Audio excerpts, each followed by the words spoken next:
Welcome to Positive Talk Radio. Our goal is simple, to explore evolving ideas one conversation at a time. So, stay with us as right now we present. I want you to stay with us because in this episode, we're all going to die. And I'm just kidding. I have to tell you, DC Gomez is the author, the impeccable author. She's written 19 books. The last one to come out was called Judgment Day, and we were all going to die. And there was a 4 horsemen of the apocalypse, and it was all kinds of stuff. And she is just a delightful human being. And I had such a good time with her the other day that I wanted to invite her back so that we could get this down and talk about. Oh, you're so cute, and get this down and talk about the things that you do and how you got into doing this and also where do you see yourself and where do you see our planet and what's just we'll talk about anything you want to talk about specifically. Hey, I'm open to any discussions. I think I need to have a disclaimer for everybody viewing, watching, listening. Is most of the times, a lot of my books have a lot of the horror element. So everybody's like, I don't know if I can pick it up because it's scary. And I was like, you met me. Do I look like I write anything scary? They're like, oh, good point. Do that, girl. So as long as you enjoy quirky characters with lots of madness, I'm your girl. Pick up a book because they're full of dark humor. But usually that's one of those you asked me earlier, do people ask you any specific questions? I always ask if my books are scary. And I honestly have to think about it. I was like, yeah, no, they're not scary. They'll have a little bit of suspense. They'll have a little bit of thriller. Scary? Nah, I'm just very quirky, full of kind of like dark humor. Hard to be scary. I know, but when you wrote the series, because this was the Judgment Day was the 5th book in the series, and it was called the Intern Diary series. Yes. And why that name? So book 1 is called Death Intern, and it's literally based on the 4 horsemen of the apocalypse. And every horseman has interns. So Death has one per continent, and our main heroine, who's amazing, is Isis Black, and she's literally just a girl trying to make up with her life. She moved to Texarkana. She's trying to get her life together, and there's a knock on the door, and it's Death with a job offer. And let's be honest, as Death pointed out, Isis does not have much going on in her life. Like, really? This is like, she lives in a 1-bedroom apartment. Things are falling apart. What are you going to do? Her one friend gets kidnapped, and it throws her in this whirlwind of figuring it out like, oh my God, the horsemen are real, which took her to book 2 to realize that the horsemen's out there. But it is finally what happens if you get this knock on your door that changes your life? What do you do? So you have this sarcastic girl that's trying to do the best that she can. And I think that's the beautiful thing about the series is it is a bunch of interns just trying to do good. Like her job is to figure out anytime something's going to stop Death's delivery of the soul, Isis has to go fix it. That's it. She just doesn't realize that all this random stuff is going to happen. And that the life expectancy of an intern is really short. They just tend to die fast. You have all the, this just kind of happens to her. Then she realizes as the story goes on that, oh my God, the only thing the horsemen do while they wait for the apocalypse is find ways to kill humanity. And she's like, what is wrong with this entire beings?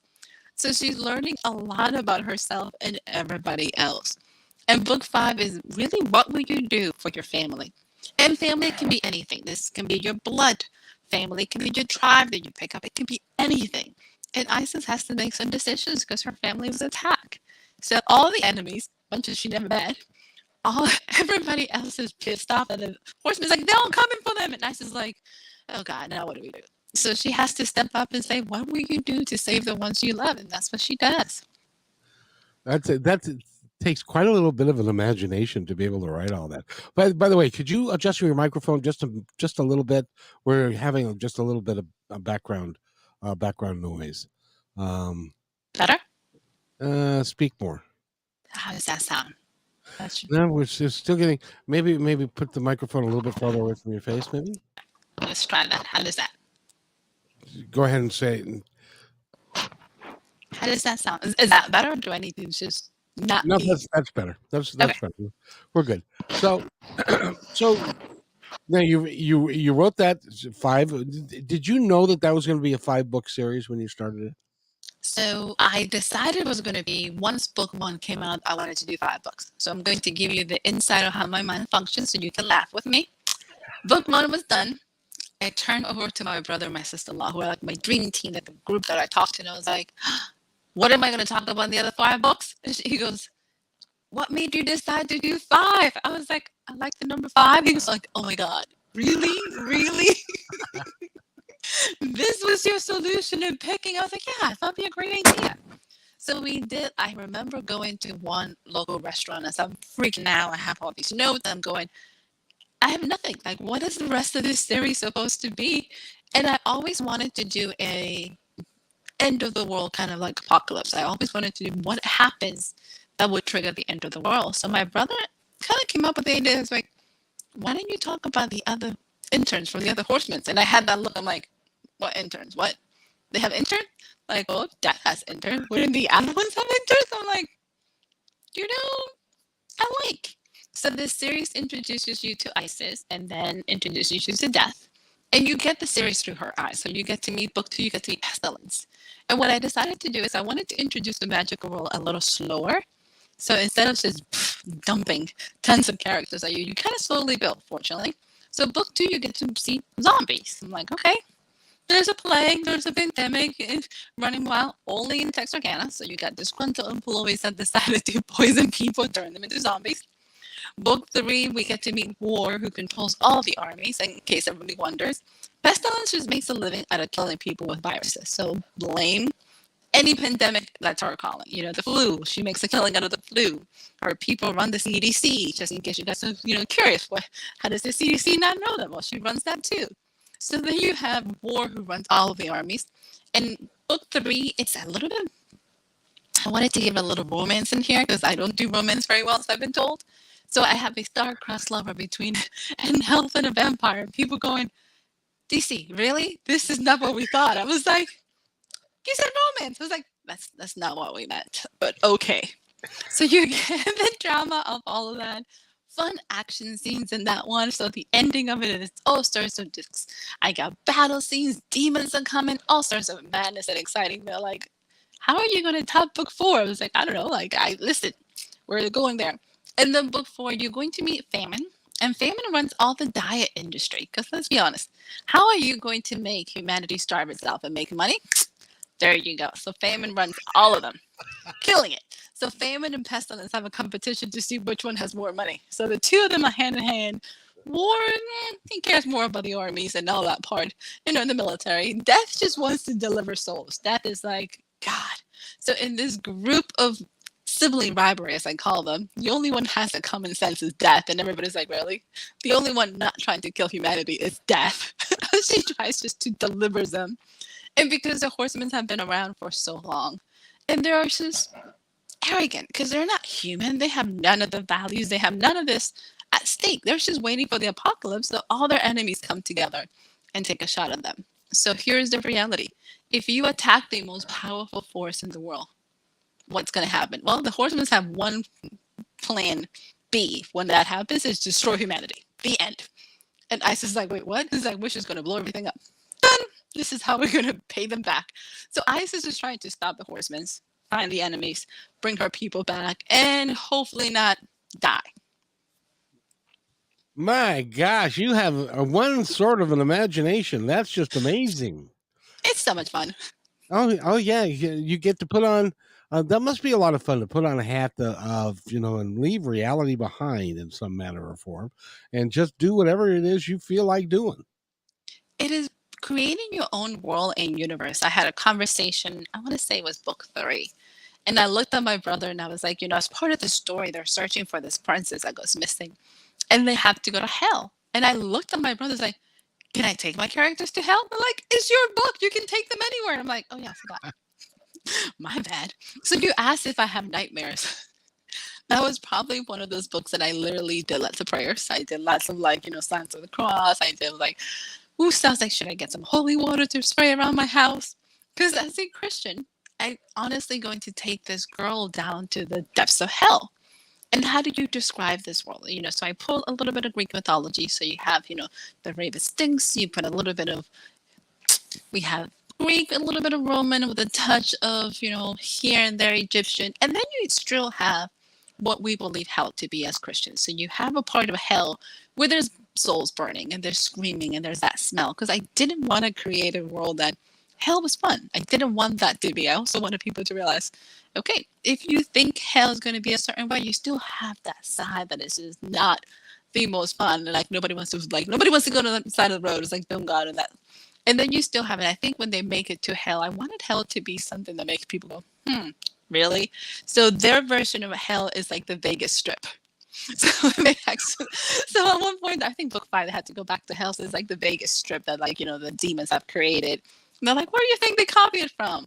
So book 3, I think, takes you to Hotel California. So it's kind of also it's like, how do you play with what we know and make it somewhat fun? So if you know the references, people are like, really? That's hell? Like, why not? So yeah, so she has to get to Hotel California, which everybody thinks is hideous and needed to be blown up. I tell you what, Hotel California would be.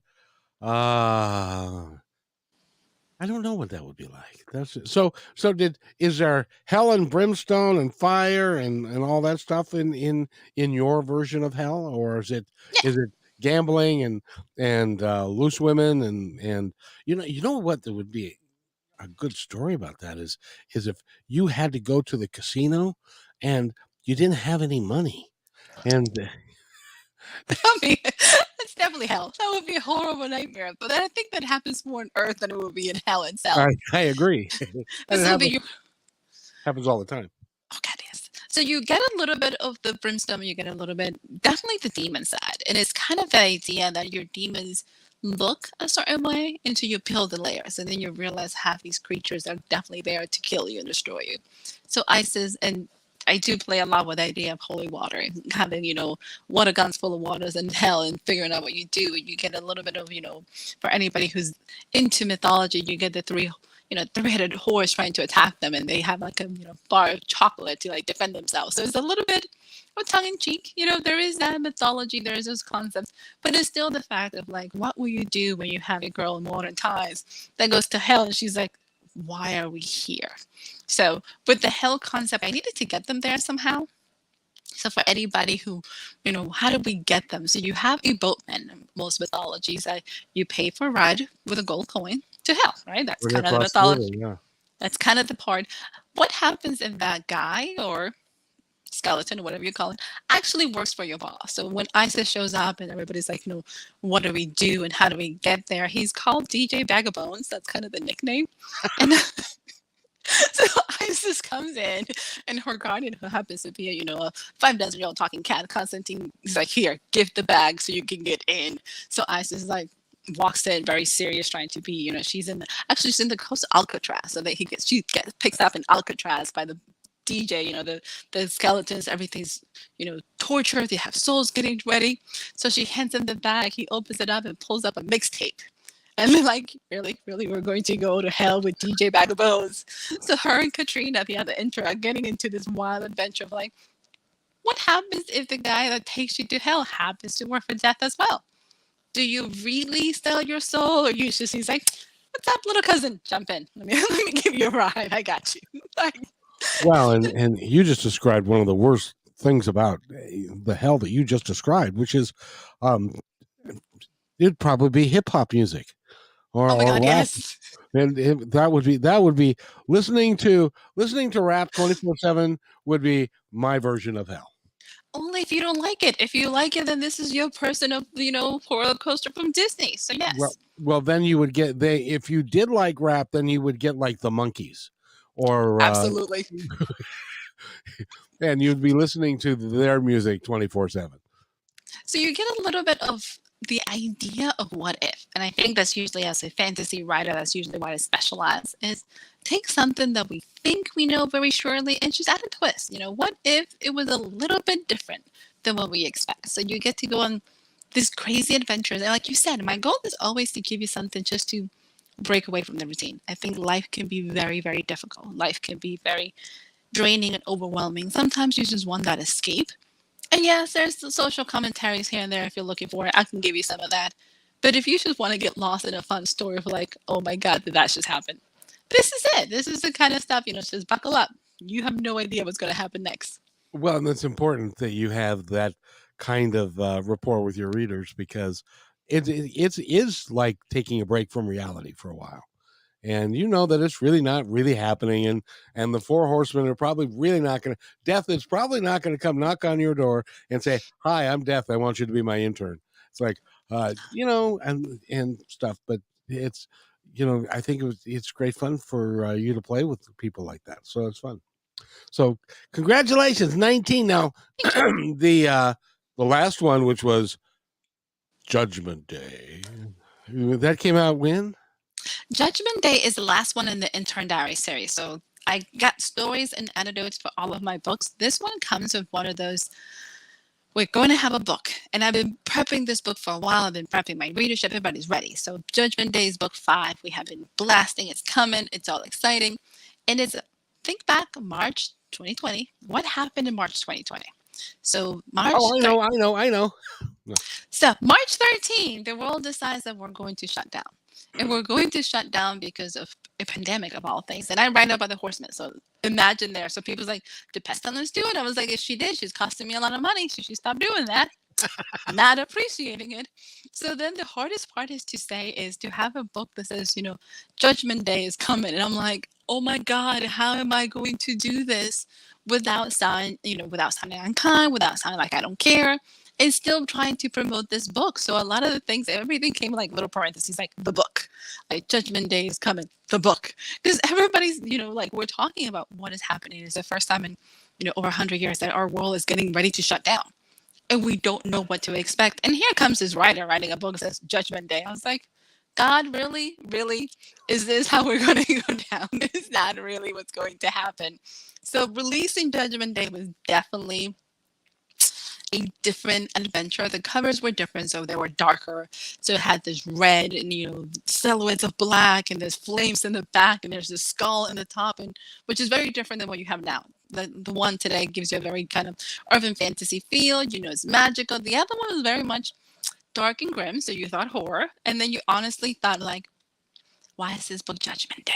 So so it was probably the hardest promotion, and yet now 2 years later we can laugh about it because I'm like, somebody's like, "Will you change the name?" I was like, "You can't change the name of the book. Like, it doesn't just going to make any sense." Well, especially with the artwork that you have on that is it really is a great looking artwork, and the gal who is is that the intern that's on the She is, front? yes. So your main cover is Isis. My cover designer, Christine Girardi, does an amazing job in everything. Christine, for anybody who's looking for it, you can find her titles inside my book of what she does incredible work.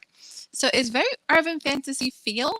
So you can't really decide that, it's a pandemic, we should change. Like, what am I going to change it to? Like, end of the world?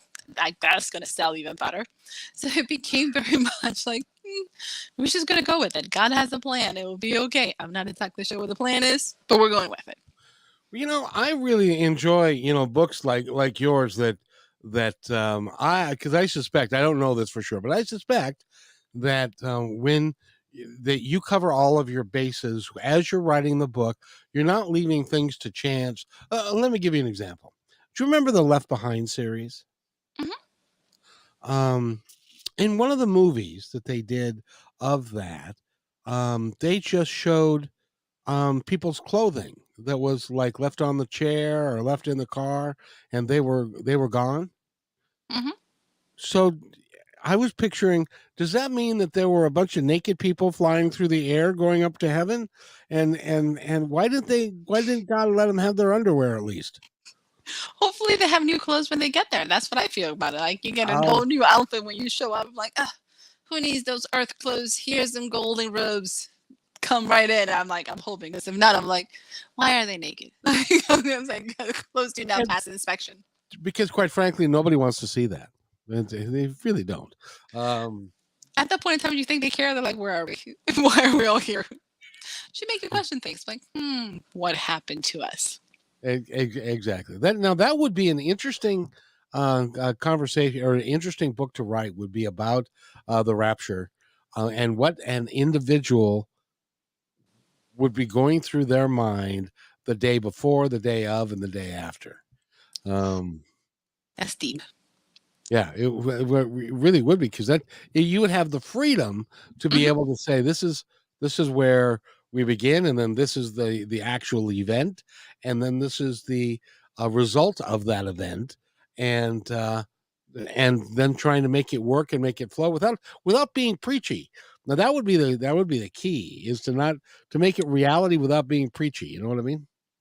Anytime you add theology into, especially when you add modern day religions into, you have to be very careful. And that's one of the things when I wrote book one, I wanted to make sure that I didn't come across as preachy, and that's the things that I asked multiple others, like, does it sound like I'm preaching? Does it sound that I'm preaching about how we treat homelessness in the United States? Does it sound like I'm preaching about theology? They're like, no. It's like, why? It's like, because it's a fine line, our feelings are so much involved in who we are, how we see the world, that if we're not careful, you will find yourself creating a book that is much more like, I'm going to teach you, put this over your head, instead of something that's entertaining or even educational.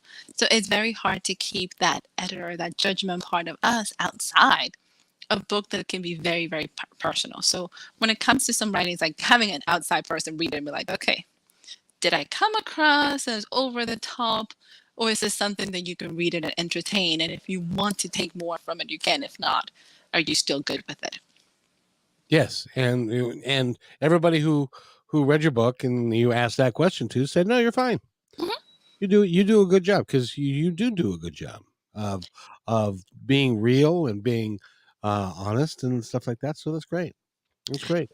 Thank you. What are you going to do next? I am working on a spin-off series. So right now it's called The Oldest Assassin. So yes, I have my mind doesn't stop, so I have to come with disclaimers for everybody. So one of our characters from the Intern Diaries happens to be a witch, who also happens to be like a cop in Texarkana. He has all this stuff, and he wasn't changed because at the end of the book, I don't know this. My readers all seem to have known this. He had a crush on ISIS. I'm like, did he really? Because I had no idea. No clue. Nobody told me that message. Everybody else seemed to be. I was the only one behind not tracking that. So he has a new series. He starts out with a novella, which is it starts out with the hitman, and then book two is the traitor. Book three is going to come out next year. So the goal is to give you a little bit of a wrap up of what's happening in the intern world. So Eric is a little bit sexy, a little bit dangerous, a little bit has issues. He's moody. Let's just put it out there. Eric comes with issues and bad choices in terms of women's selection, the whole 9 yards. But his heart is in the good place, and he wants to find out who betrayed his people and what he can do about it. What he finds out is he's horrible at being an assassin, hates being an assassin, but he can do it really well. So he hates it, and he's still stuck in this job. So has anybody been stuck in a job they hate? This is Eric. Being stuck in a job as an assassin, that would be hard. It's Thank like you. I don't really feel like killing anybody today, then that would be really that would be hard. I'm always going, I'm like, dude, how did you get stuck there? But he's so good. And they're like, well, at least you get answers.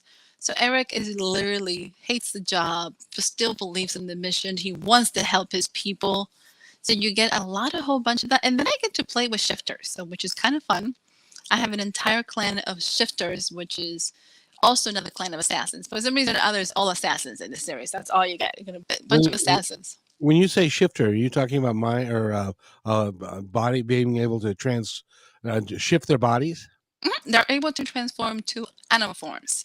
So my clan shifts into felines, and some of them get to pick which one they are.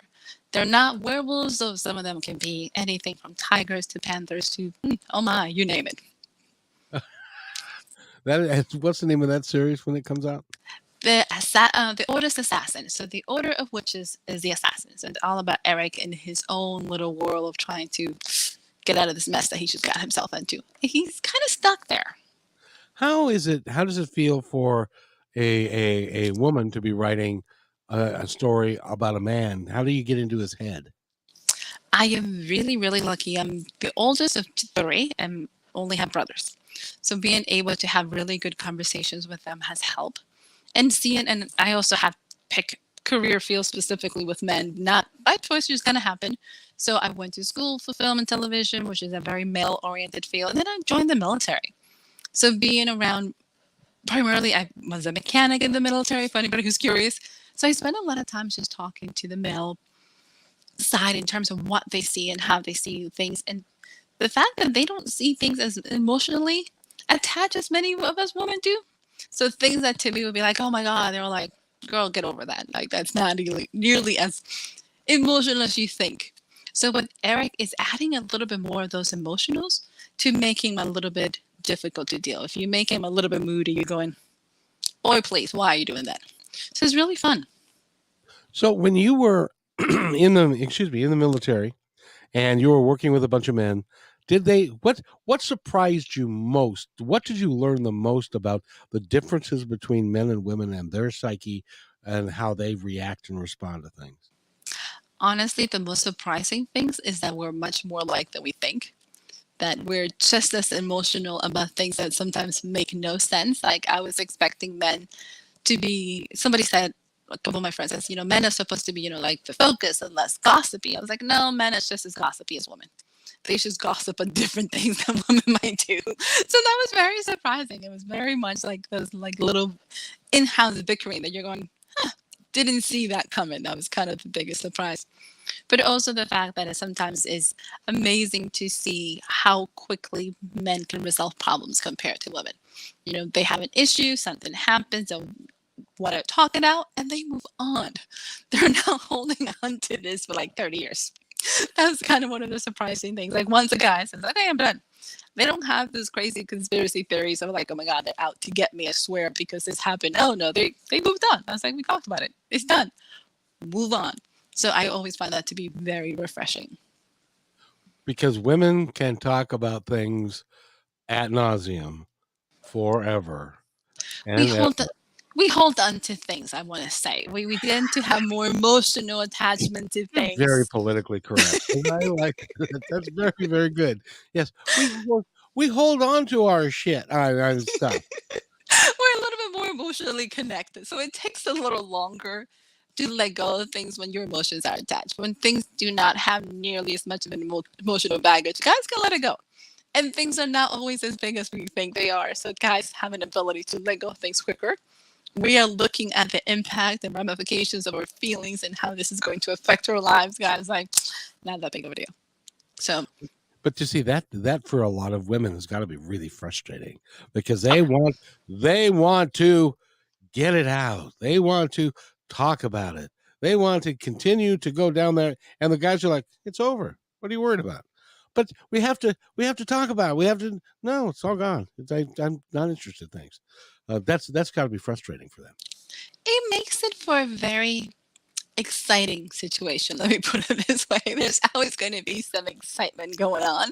And it's also the things that makes writing really exciting is to explore these dynamics between people. If you have somebody, and then you can switch the roles. You can have a man who is very emotionally attached, who is very much that needs to have this connection that tends to be a little bit more clingy, and have a woman who's a little bit more distant, and then have the same kind of chemistry, disasters happenings in the back. So yeah, so as a writer, my job is always to watch people and kind of figure out what makes people tick, what makes them very angry, and then put them in a situation that you're going, what if we put these personalities here? What would happen?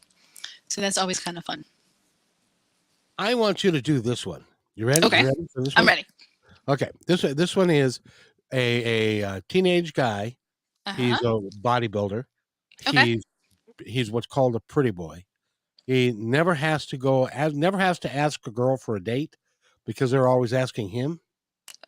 Okay. That's very progressive. I'm in. Well, because I'm talking about somebody that I know in real life, by the way. Okay. And and but he's never had to seek a date. He's never had to pursue anybody. They've always pursued him, and he just let whatever come. And whoever show up, and they may end up in bed, they may not, it doesn't matter. And it just continues that way. But at one point, he doesn't know how to love. Okay.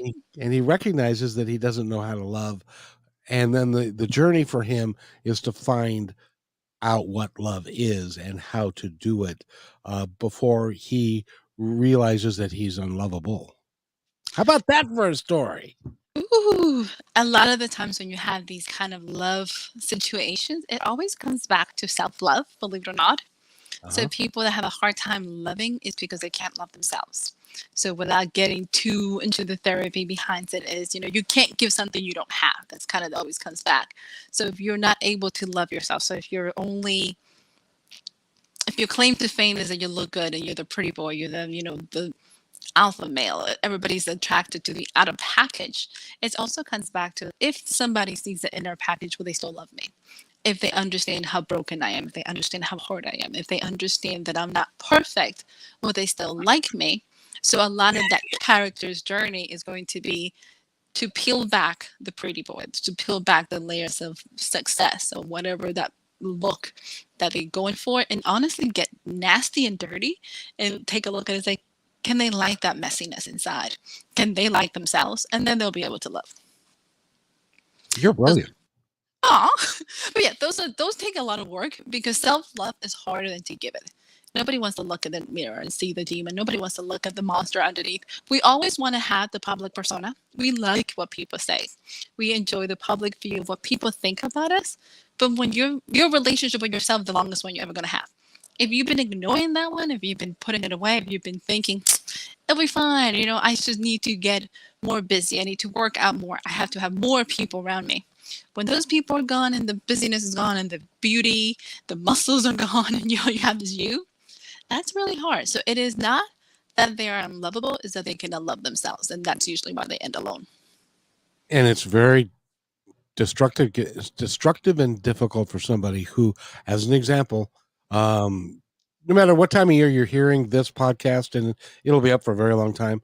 We just had Christmas, Hmm. and I know there are a lot of people that were lonely on Christmas because they don't have a family. COVID has done a bunch of stuff to us and other things.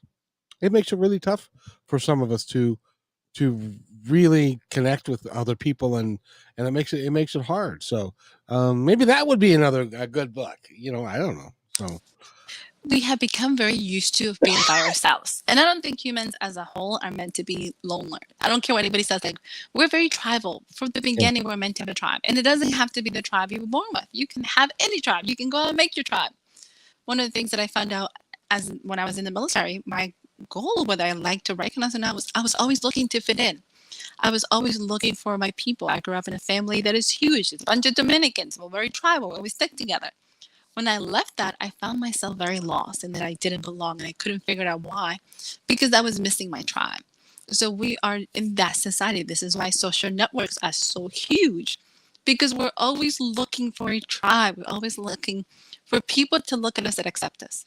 Not what we think we are, not the outside, but to look at us and really say, oh my God, I see you. You with your messiness, you with your hot nonsense going on. I see you and you are okay. You are a person that needs to be accepted. So we're always looking to fit in. So when Christmas comes around and you don't have anybody, people forget that loneliness can kill you, stress can kill you.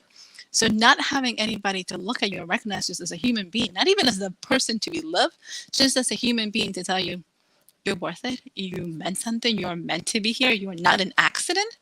Those things are pretty big.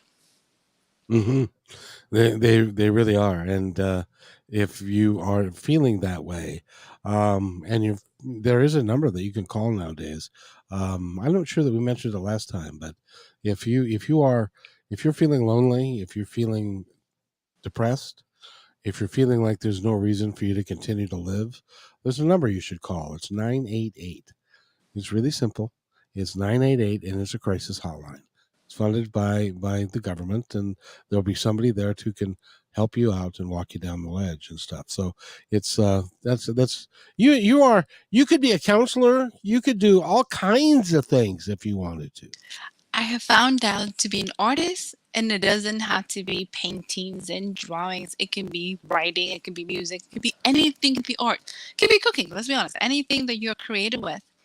One of the hardest things we ask to overcome is ourselves, is that limiting beliefs about us to think we're supposed to be here. Because sometimes we're comparing ourselves to everyone, we're comparing ourselves to everybody who has made it. Instead of realizing that it is our race. I talked to my brother, was like, I feel like I need to pay my dues. And he looked at me, he's like, what are they? And I said, what? I was like, what are your dues? They're yours. You define what those dues are. Like, I was like, what? And it took me a minute to realize how much it hit. When somebody asks me, you need to pay your dues, I go back and say, it's like, I volunteered for the military. I spent a year in Iraq. I sacrificed my families. I have sacrificed a lot of things in my life to be able to create these stories for people, to be able to relate to people. So yes, have I paid my dues? Absolutely. They're not what people consider regular dues. People have an idea of like, oh my God, you have to slave, you have to be the starving artist. Whatever our definition is that we have put into our craft and our art to be better is what we're looking at it. But it doesn't have to be miserable. It doesn't have to be painful. I'm not the one who subscribed to like, oh my God, you need to struggle to be an artist. Oh God, no, that's painful. Like, go have some fun. Like, enjoy the process. It's so much fun. Do not be that person. Oh, that is so true. And by the way, thank you for your service. Oh, absolutely a pleasure. And well, I wouldn't say that. My son was in Iraq for a little bit, and it's a hot It's dirty. place.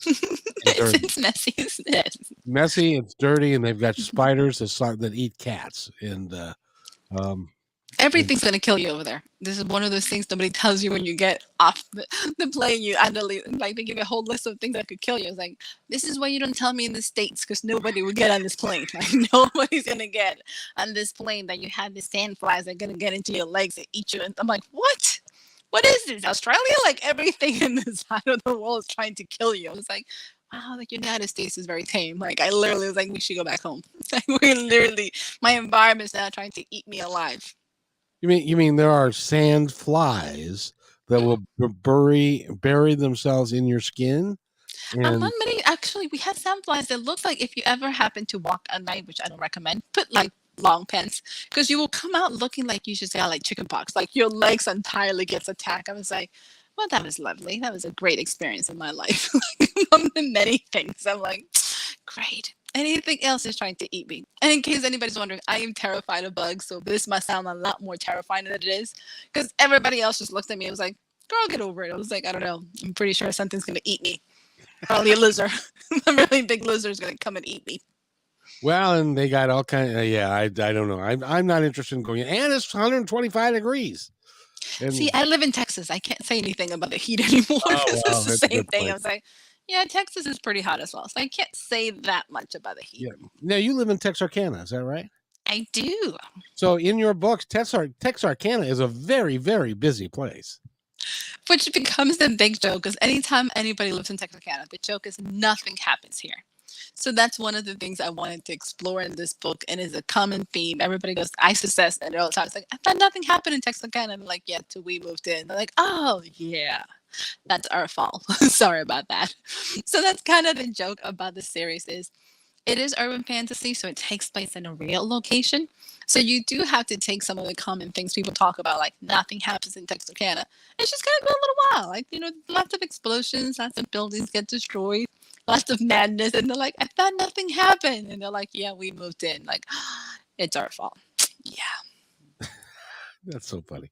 So, by the way, we're talking with DC Gomez, and if you want, and go to dcgomez-author.com, and she's got 19 books out. I don't know when she's only been writing for like 6 or 7 years, if I remember correctly. I've only Um, been publishing, so I've been writing for a while, but publishing's only been about 6. and 19 books in 6 years. You must have a hell of a publisher. Unfortunately, the publisher's me, so we don't sleep in this house. Let me just put it this way. There's very little sleep in Casa Gomez, as I tell everybody. And all of my subscribers like, yeah, there's very little sleep. At one point in time, it was very little food, and that got old. So now we just cutting sleep out of my life. It's okay. So, how many hours do you get a night? Now I'm up to 5, which I have people that says that's normal, right? Unfortunately, I function in like 8. So if I spend 4 days with 4 to 5 hours, by day 4, I'm a zombie. There's not even pretending. I like literally going. I sound like Well, Darth Vader. I gotta ask you, and this is for a question for everybody who's following their passion and doing what they love to do. How do you keep your motivation going when you're tired as hell and you've had 5 hours or 4 hours of sleep, and then how do you've got emails to do, you've got chapters to write, you've got uh, all the things that you do to put a book together. How do you keep your motivation? Sometimes all you gotta do is tell yourself that it's okay not to be happy. And sometimes everybody feels that when it needs to be chipper and perky, I'm like, oh, it's gonna be great. No, sometimes you're like, this is the best I can do. And sometimes the best you can do is send an email or finish one thing. My goal is always to do one thing for my business a day. If I do more than that, woohoo! That's an ice cream kind of day. But on a regular, it's one day. Make sure that I get something done for my business, whether it is doing a podcast, whether it's making sure I have an article out, whatever that might be. Because I'm a big goal oriented, goal setting. So I need to have like a checklist of things to get accomplished. But I also had to learn to give myself the grace to say, you can't do it all, and all is not going to get done today. So what is it that I have to do that only I can do? So a lot of things in my life get outsourced. Like I don't do the covers for my books. That's going to get outsourced because that's a lot of work that I'm not that amazing at it. So I have no issues outsourcing things like working at editing sections of like my podcast is getting outsourced. So there's a lot of things that I can go ahead and send out that other people can do who are really good. But there's some things that only I can do. I'm the only one who can write my books. I'm the only one who can write my newsletter because it feels a certain way. So I'm very comfortable in committing, hey, what are some of the things to make it even more amazing? Like I live in Texas. We have an obsession with grass cutting. I'm allergic to grass. So things that gets outsourced in my life is cutting the lawn. That automatically is going to get outsourced because it needs to get done. I'm not going to torture myself and do it. It'll be okay. Yeah, and you gotta forgive yourself and just allow things to go the way that they're gonna go, and which is really cool. How many brothers and sisters? Now you said you had what, two brothers? Two brothers. I have two younger brothers. But how many family are in your extended family? It's a large extended family, isn't Oh it? my God. I grew up in a family that we count cousins, aunts, uncles. So Dominicans do not have the concept of immediate family versus this extended family. So to us, everybody's in this family.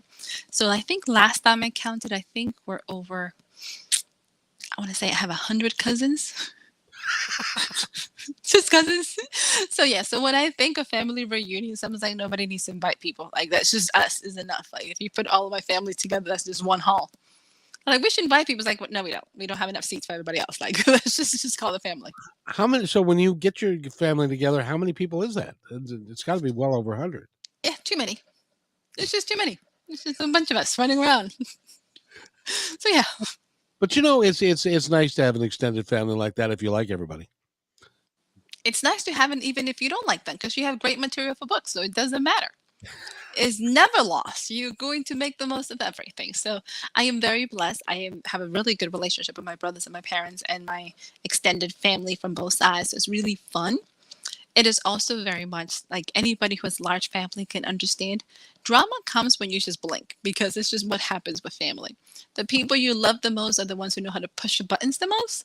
So you just have to take it with a grain of salt. And as a writer, I usually come with a disclaimer like everything you say and do will be used in a book.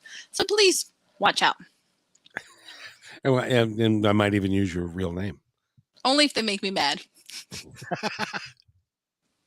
Again, we've been talking with DC Gomez, and thank you so much. You are delightful. I just Aw. have to say. And we got to talk about your podcast real quick. Yes. When's it coming back? Podcast will be back middle of January. Is Inside the Minds of Authors. So I get to talk to a bunch of authors, which is some of my favorite things. We get to listen to their books and truly go on this fun adventure of why do they do it? Because sometimes let's be honest, you've been writing for a while, you're still committed and you're still dedicated to it and you still love the craft. That's a beautiful thing. So for anybody who has the same obsession as I do, the podcast will be probably middle end of January. It's going to come back. We have new authors every week. And there's just a thrill. So much fun. When is it going to come out each week? Do you know? Fridays. Perfect. I like So, Friday night. yeah, that's the. Of course, I can say I'm official by saying, and her podcast is going to drop every Friday night. I like that. It's going to be just wonderful, and stuff. So, congratulations! You're doing a lot, and you're a USA Today bestseller, and you've just got a great soul. You're just a great person. Thank you. Thank you so much for having me, Kevin. It's always a blast. I have so much fun talking to you, and I'm always honored to be in with you. So thank you so much. Well, I just love your energy, and you are an exciting and excitable young lady, I would imagine, from time to time. Oh yeah, I'm Dominican. Comes with the territory. Yeah, I would imagine don't piss you off because the repercussions could be bad. Most people in my family knows like avoid the Dominican with a knife. This could get ugly. I was like, just don't do that. Exactly. Before we go, I want to give you the opportunity to tell our audience anything that you would like them to know, those that are listening now and those that will be listening far into the future. And it could be 5 years and somebody's going to come to you and say, I was listening to you on a podcast and I can't remember the name of it, but you were awesome. And that was right about the time that Judgment Day came out. And so what have you been doing since and stuff? So that's very liable to happen. So, but tell us anything that you would like us to know. First of all, I would like to send some blessings and joy to all of your listeners and viewers, specifically in these times. Regardless where you are in your life, know that you're meant for greatness. Know that you're truly meant to do something amazing in your life and to follow your dreams. If this little Dominican girl, that English is not her first language, can decide to take a leap of faith and start writing novels, my friend, you're meant to do it. And if you're looking for some quirky books that actually full of madness and fun and would take you outside of your comfort zone, if you're not quite into magic or curious about magic, come pick me up. I have tons of books that will actually get you excited about looking at things from a different perspective. And always remember, you are meant for greatness. Follow your path, my friends. I wish I'd have said that. Can't say that any better than what you just did. I guess I did want to ask you because we haven't talked about this at all. In the Dominican roots is voodoo and hoodoo and all that stuff. Are there witch doctors and stuff that you're aware of that are still practicing voodoo and that sort of thing? Not so much in the Dominican Republic. I think probably in Haiti, since we share an island. But most of Dominican Republic is Christian to some extent, some denomination or another. So no. Okay. So I've never met one. Probably a good thing because I wouldn't know what to do. I'm like, I write about them. I just would not know what to do. Yeah, I have no idea. Again, DC Gomez has been our guest. Go to dcgomez-author.com and get Judgment Day. It'll be a great read, and you can wait to the end to see if humanity gets wiped out or not. Let's hope not. Yeah, that would be good. Thank you so much. Thank you so much for being here, my friend. And if you'll wait right there, I will be right back. Hey, thanks for enjoying this episode all the way to the end. Please give us a like and subscribe to this channel. This has been a production of PositiveTalkRadio.net. Please visit our website, oddly named PositiveTalkRadio.net, for more details about us and our mission, which is to provide great positive programming designed to inspire us all. I'm Kevin McDonald, and I'm proud of these shows, and I truly hope that you'll like them and share them with friends and family. So on behalf of our entire team, remember, be kind to one another because each other